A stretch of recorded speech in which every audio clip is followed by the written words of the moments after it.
नमस्कार दोस्तों। Money street में मैं आपका स्वागत करता हूँ। भारत की शक्ति और भारत की भारत की तरक्की का सबसे बड़ा अगर कोई कारण है तो वो है भारत की जनसंख्या।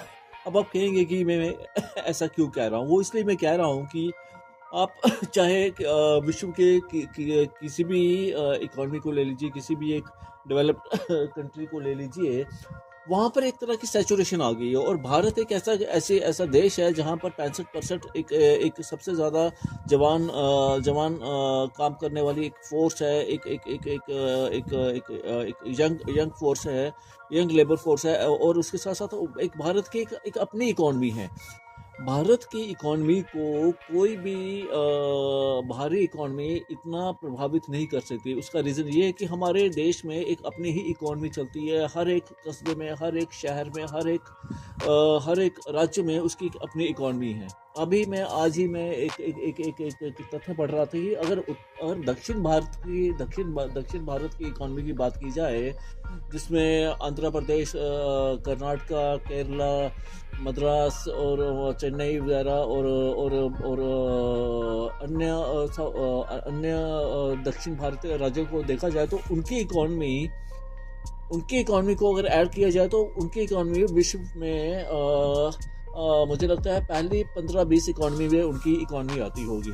और आने वाले समय में ऐसा भी हो सकता है कि वो इकॉनमी जो एक दक्षिण भारत की इकॉनमी है वो कि विश्व की कई ऐसी इकॉनमीज को सरपास कर जाए, यानी कि वो अपने आप में 4 से 5 ट्रिलियन डॉलर की इकॉनमी बन सकती है। अब उसी में और हम बात करें तो उत्तर भारत में भी कई ऐसी राज्य हैं जो विश्व के अन्य 10 देशों को इकॉनमी को पीछे कर सकता है। उसमें दिल्ली है, पंजाब है और शायद मैं राजस्थान की बात भी करूंगा, या फिर मैं हिमाचल की बात करूंगा, जम्मू कश्मीर की बात करूंगा।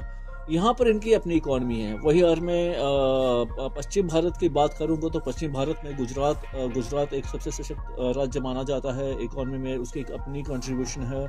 और महाराष्ट्र की बात की जा सकती है, या फिर मैं बात करूं राजस्थान की बात की जा सकती है। वैसे ही मध्य भारत है।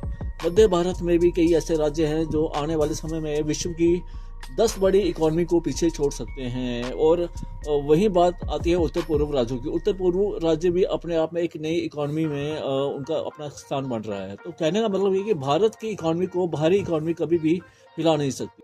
नमस्कार दोस्तों, मनी स्ट्रीट में मैं आपका स्वागत करता हूँ। और मैं एक फाइनेंशियल सेक्टर में काम करने के नाते ये मेरा फ़र्ज़ बनता है, ये मेरा कर्तव्य बनता है, और ये मेरा एक फ़र्ज़ बनता है कि मैं भारत के जितना हो सके भारत के गाँव में रहने वाले लोगों को और भारत के छोटे कस्बों में रहने वाले लोगों को एक फाइनेंशियल लिटरेसी की तरफ उनको अग्रसर करूं, ताकि उनका योगदान भारतीय इकॉनमी में ज़्यादा से ज़्यादा बढ़े। और उनके जो नुकसान हो रहे हैं, जो उनकी फाइनेंशियल इलिटरेसी की वजह से जो उनको फाइनेंशियल नुकसान हो रहे हैं, जो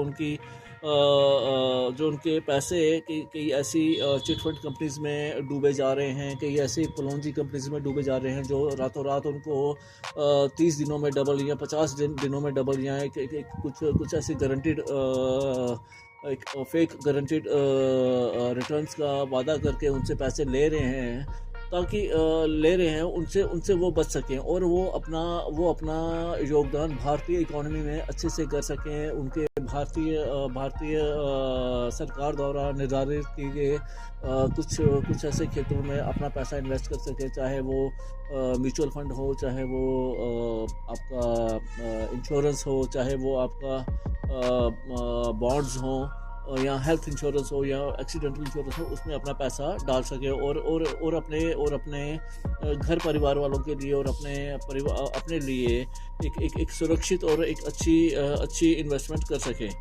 तो ये केवल एक फाइनेंशियल एडवाइज़र का ही फ़र्ज़ नहीं, ये हमें इस मुहिम को मैं चाहता हूं कि जो मेरे इन्वेस्टर्स हैं, जो मेरे फॉलोअर्स हैं, जो मेरे व्यूअर्स हैं, वो भी अपना योगदान इसमें दें, ताकि अगर भारत में हम अगर मोहल्ले में एक भी ऐसे आदमी को या गांव में किसी भी एक आदमी को इस बारे में बता सके और उसको सचेत कर सकें, तो आप यकीन माने कि ये क्रांति इतनी तेज़ी से फैलेगी। भारत का पैसा किसी भी गलत हाथ में जाने की बजाय एक सरकार के काम आएगा। और सरकारी नियमों के अंतर्गत अगर लगेगा तो ये भारत की संप्रभुता के लिए और भारत की तरक्की के लिए ही काम आएगा, और अंत में ये भारतीयों के लिए ही काम आएगा।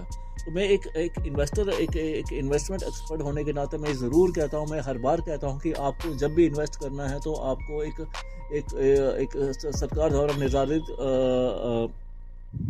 सरकार द्वारा निर्धारित कंपनियों में ही आपको ये इन्वेस्ट करना चाहिए, वो IRDA के अंडर काम करते हुए इंश्योरेंस कंपनी हो, RBI के अंडर काम करते हुए बैंक्स हो, या सेबी के अंडर काम करते हुए म्यूचुअल